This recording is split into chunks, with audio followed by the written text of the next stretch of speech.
A lot of people doubted him. But I didn't. Chad Mendes, Conor McGregor. We have to break it down, including the guillotine that almost shocked the world.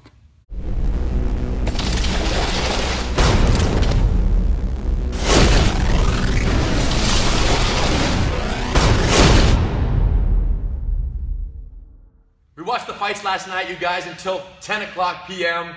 And we were so excited we were going to do the Gracie breakdown that night. Problem is, we had a 4 a.m. departure for a 6 a.m. flight to Norfolk, Virginia, and Brian hadn't packed his bags yet. So he went home, packed his bags, we got on a flight, connected in Philadelphia, got off the plane, landed here, Norfolk, Virginia, needed a place to do a Gracie breakdown, emergency Gracie breakdown on a Sunday afternoon. No better place, Virginia Beach, Lynx Academy, Certified Training Center, with the legendary Frank Cucci. Say hi to our friend, sir. Yeah, how's it going? You guys, we're here. The Academy opened up just for this breakdown right here, and we're honored to be here. So let's break it down. Let's talk about it. The fight. A lot of people doubted Conor McGregor. I was one of them. I said, Brian, Conor's amazing, spectacular showman, but at the end of the day, Chad has the takedowns, he has the ground control, and if he can maintain control for 5 rounds, he'll win by decision, if not by TKO on the ground and pound. But you were wrong. Yes, I was wrong. And I was right. And everyone kind of agreed with this concept. For the first round, it was like, man, Chad's getting those takedowns at will. Things were going according to plan. The team Chad Mendes was hyped. Everyone was excited. But we saw some spectacular things and some major revelations there. I guess most uniquely was when Conor got taken down, he was not going crazy. He was not wasting too much energy. He was not panicking. It was very interesting. Yes, he was trying to get up, but every time he got taken down, one thing that really impressed me spectacularly was how capable Chad was of keeping Conor from getting back to his feet. I mean, Chad's wrestling accolades speak for themselves, and they showed in this fight 100%. Not just the takedowns, the ground control. People who were watching the fight with me were like, Rener, why doesn't he just kick out and stand up and just get out and get back to his feet so easily? The answer is, when someone's in the guard and they know that all you want to do is kick out, they're not here like, amateur guards sitting up with all kinds of space where you can push, kick, knee shield, strike, and then stand up and base, right? Because the thing Brian would like to do is make that knee shield, hip out, bring the knee across my chest, make a knee shield, hold the wrist, kick the bottom knee, boom, push out, get up and base and try to push out. Standard guard get up in an MMA situation. Great technique. Teach it to civilians, teach it to law enforcement, just how you get off your back when you're in a ground fight that you don't want to be in. And Conor thought about these things and he knows these techniques. The problem was, in order to do all of that, you need a little bit of space. But against a guy like Chad Mendes, that little bit of space can take a lot of energy. Very difficult. What did you notice? It was just, he was comfortable on the bottom, you know, even though he tried to hip out, he tried to smack a little bit, he tried to get him distracted, he was talking to him the whole time, trying to get him, I think he was talking to him to get him mad. Yeah, so and he was telling him, he was like, ref, stand up to fight, ref, stand up to fight. But the ref said, no, Chad is working enough to keep this fight on the ground, so we're not going to stand. And it was true. Chad was hitting him. Chad was connecting. Got that big elbow, cut him open. So Chad was landing in the guard. So there was no free stand-ups for Conor. The reason Conor asked for the free stand-up was because Chad's ground control was so spectacular. So after a couple takedowns, couple scrambles, they finally got back to their feet. Chad passed one time in the first round, came to half guard, came right through, went right to this crucifix, got control. And man, Joe Rogan went crazy. Everyone thought it was over. The control was solid. Chad's comfortable there 100%. Couple strikes, but Conor has the ability. The lizard-like capability to just flip, turn, and make the most of the bad situation. Just came out, got up, pushed away, got back to his feet, and back to the stand-up. And then another scramble. And then boom, another takedown. And then the round ended. The round ended, what did you see? What did you feel the spirits were at? I seen Chad pretty much gas out, you know, and I seen McGregor looked a little bit tired, but because he was training in Vegas all the time, I kind of knew that he was used to that environment, you know. So I felt that when it came down to the gas tanks, McGregor had him on it. Yeah, and obviously it ended up being the truth and the case. And one thing, before we go any further, we got to give credit, because for Chad to take this type of fight on such short notice, everyone says Chad's always in camp, he's always ready, he's always in shape. But we know, we meaning you, right, that when you're training for a fight, always ready is one thing. But then there is a mindset that if you're training for a fight for 3 months, it's a different level of ready.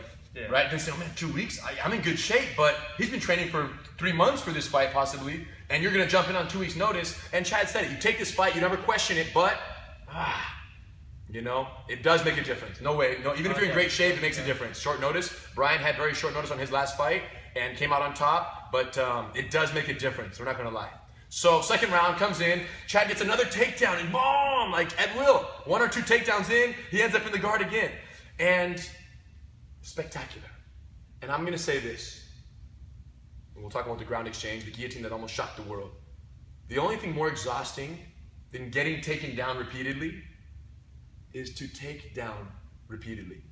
Because if you just have to do the math, who uses more energy on a takedown exchange? The guy pushing forward. The pusher. He's trying to take what's still and take it to the ground. Whereas the person standing up is just a victim of the transaction. So they're just a sack of potatoes going to the ground, and then they deal with it on the aftermath. So Chad is using so much energy for every one of these beautiful takedowns that we're all in such awe of, but those add up. And we saw the result of that in the end of the second round when the TKO finish took place. But just keep in mind that all these takedowns are so beautiful, but you're like, man, he's using so much energy. When he didn't have that much energy to give to begin with. Yes. Short notice, he's going in there taking people down at will, and every one of those adds up. And Conor knew this though. We got 5 rounds of this. How long are these savage takedowns going to last? Not that long. He knew they wouldn't last that long. So let's talk about that second exchange. So I'm on top here. Chad goes for the guillotine. So once again, all the spectators are saying, well, why doesn't McGregor push off, create space, kick off the hips, and open up and get back to his feet? And McGregor's thinking the same thing. I need to get out and I need to get up. So what does he do? Eventually, this foot opens enough over here, look, to do this. But how many thousands of times do you think Chad has experienced this in his career? Tens of thousands of times, people have pushed off his hips. But what he does is he learns how to capitalize on their escape to make his pass. Right here. Then he already had an underhook. McGregor starts turning, bringing his knee in a little bit. He did this. Right away, Chad wrapped the neck. And he wrapped it not in, let's see how this pans out. He wrapped it with the conviction of the alpha male club, 100% guillotine team mastery over there. These guys are guillotine, right? These guys are guillotines and rear naked chokes all day. Started with Uriah and the rest of the crew. These guys are smaller weight class. But when it comes to seal around the neck, the shorter the arm, the tighter the seal. Yep. You know what I'm saying? Short arm means when it's around, and there's no gap. So these guys are savage with their guillotines. Boom, he wraps it with the conviction of a guillotine master. Because he had the underhook here, he let McGregor get up. So as McGregor turtles, go to your knees, freeze. That's when the hands connect. Boom. And he grabs the most important grip right here. Blade in the trachea, thumbless grip on the hypothenar eminence. Got it. Boom! Got that. Put the blown right in the trachea here. Crushing squeeze. And then immediately, Chad goes for the modified guard pull that will allow to finish this guillotine without the arm. So it's 1 and 2. That's what he wants. This is the most important leg. Because without it, Brian can cartwheel to the good side. Jump over, jump over. Cartwheel to the good side and defend everything, and Von Flew choke me in response and counter and kill and boom, and then I'm out. Go back. So this leg, go ahead, jump over, doesn't allow that. I'm got it blocked, I'm good to go. So I'm connected. Now, here's the problem. If in this position Conor tries to run away the way he did, because what happened was, as soon as Chad pulled guard, Conor, go. He went and he rolled and they both got up, boom, and he pushed away, go. And he got out and he got up. And then he knocked him out and won the fight. So what happened was, because Conor was able to do his kind of quick emergency roll before Chad's legs ever found a home. That's such a big difference, you guys. Because he was able to roll before the legs found a home, this did not happen. Watch. If I would have got my legs in position and then he would have roll now. I use this as a connector, I mount, and then Chad wins by mounted guillotine. And man, would that have been one upset 16,000 Irish people crowd. But that didn't happen, so let's not worry about it. Yeah. So the point of the story is, that's what he wanted to do, is connect with the legs, roll to mount, put both hooks in and finish in the mount. It didn't go down like that. Why? McGregor's ground is good enough. And everyone's talking about how good is his ground. Does he have ground? Does he have guard? His guard didn't do anything spectacular from there other than defend well and eventually get back to his feet a couple times. But his ground demonstrated itself. His ground displayed itself in one moment, which is this. When the neck got wrapped, amateur ground grapplers, amateur jiu-jitsu means that you overreact to the hands. Professional jiu-jitsu means you respect what really matters, which are the legs. This hand of Conor's blocked the incoming leg of Chad Mendes sufficiently to allow him to do the emergency roll and escape the technique that would have ended his Irish legacy. Boom, block the leg, block the leg. You block it, there's no leg. And then you roll. And then we both gotta push away, push away, push away. They show us what happened here. Boom, boom. You got knocked out. Actually, the left straight. Oh, he's southpaw. Boom, boom. He came down. Then what do you think about this, Brian? He came down, come around. He hit a couple times. Boom. There was like 10 seconds left. I almost feel like, I mean, congratulations to Conor, you got the victory, but I almost feel like it would have been cool to see a third round. That's selfish of you, though. No, you're not saying that because you I'm not really the only one thinking. Well, he's not saying that because he believes Conor didn't deserve the TKO finish, and the ref stoppage was too early or too late. He's saying that because he would have been entertained by a third round. It was pretty. Let's be clear. That was a good fight. You would have liked the entertainment value. Because now he's getting tired, and now I would have loved to see more of McGregor. It's not about you, bro. It's about Conor. All right. Respect. Okay, so my guy's still better.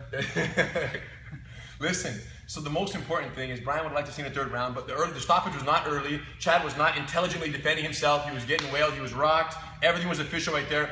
And I think most spectacular of all was this. Each takedown. Normally, when someone gets taken down, especially those high amplitude, crazy takedowns, what normally transpires? Every time you get back up, you're like, because your spirit gets broken from the takedown.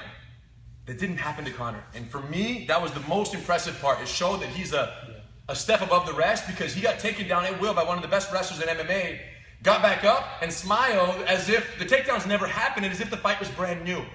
Okay, there are very few incidences where we've seen that level of confidence persist after such relentless takedown activity.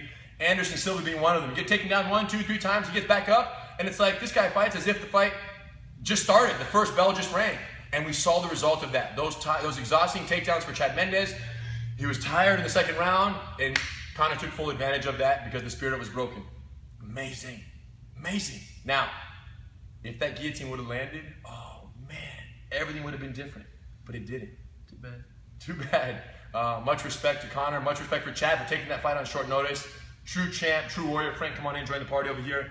And we're honored to be here in Virginia. We're here to teach police officers all week a level 2 GST, Gracie Survival Tactics course. Brian, myself, my brother Juan behind the camera. And coincidentally, on Tuesday night, this Tuesday, exactly 2 days from today, at 7 p.m. at our Certified Training Center in Norfolk, Virginia. We're now in Virginia Beach. We also have Norfolk with Bill Odom, which happens to be the first ever Certified Training Center in the history of the Gracie Academy, is in Norfolk, Virginia. Beautiful school, amazing guy over there, amazing crew of instructors. So we're going to go to Bill's school. The whole crew here is going to join me over there. We're going to do a guillotine mastery seminar. And you can bet that we're going to explore the intricacies of that engagement and so many other branches of the guillotine tree this Tuesday night. If you're interested, go to gracieacademy.com/seminars and we'll see you there. It's pretty packed. We have a few spots left, but always enough space for a few more necks to get choked. Always space. And for our friends who are in the Virginia Beach area on vacation or living here permanently, tell them where they can find the school exactly. Yeah, we're at 1320 Kempsville Road here in Virginia Beach, right on the edge of Virginia Beach and Chesapeake, so anywhere throughout the Hampton Roads area. Amazing, you guys. Frank himself has been training for over 20 years, black belt, Gracie family, Pedro Sauer, black belt, really been holding it down for such a long time, and we couldn't be happier to have them and the crew here as part of the family. And you come here, what's the policy? You train for 10 days free. Boom. As many classes as you want. All you can eat for 10 days. Okay, if you're not 100% satisfied with every aspect, not just the techniques, not just the curriculum, I'm talking their smiles, I'm talking the reception, I'm talking the facilities, the toilet paper choice, everything they have here. If it's not 100% perfect, you get to put a choke on his neck and just choke him out for free. Okay, much respect, you guys. Keep it real. For the rest of you guys, find a certified training center at gracieuniversity.com, and much respect. We'll see you in the next one. Relax. You got it. Nice. That's a good stick. Split him in the eyes.